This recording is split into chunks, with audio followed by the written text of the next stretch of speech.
could soon find out who you are and all kinds of details about you just by taking your photo with their phone. It's because of a new app called Name Tag. The programmers are working on it for Android, Apple, and Google Glass devices. The designer says the app uses facial recognition technology to match folks to their social media profiles. Anything that you or any of your friends has ever publicly posted would be accessible. So, for instance, you could be walking down the street or sitting in traffic, and somebody could take your picture and use this app to find out your name, bring up your Facebook photos, maybe your online dating profile, all without you ever knowing. It sounds like an invasion of privacy to a lot of people, but the designer says he thinks the software will actually make people safer because the app can also search criminal databases. In his words, give us a far better understanding of the people around us. I'm not really sure I want to know. Yeah. Mercedes Colwin is with us. She's a Fox News So legal true. analyst.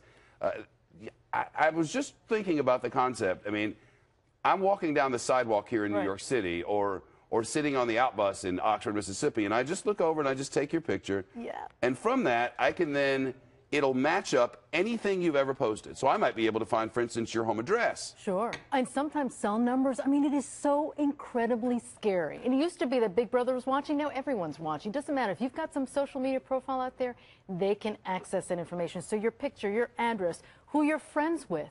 And frankly, criminals, you're going to be able to track criminals. They're not usually the ones that are going to be posting their profiles on social media. Sure. They're going to keep it on the DL. So who are they going to be really victimizing and targeting? People that don't want everyone to know their information. The people who are developing this app, and it's not out yet, it'll be out soon, but the people who are developing it say, we're going to tie this into sexual assault registries, sexual predator registries, so that if you take a picture of somebody, you'll know if that person is a sexual predator. I mean, that's really great PR for this particular app, but is that really going to function well? I mean, we don't have a national database. Jurisdictions, sometimes these people fall through the cracks. How many times have we talked about stories where these pedophiles are out there committing and preying upon other children? Why? Because their registry fell through the cracks, and suddenly they're in a different jurisdiction.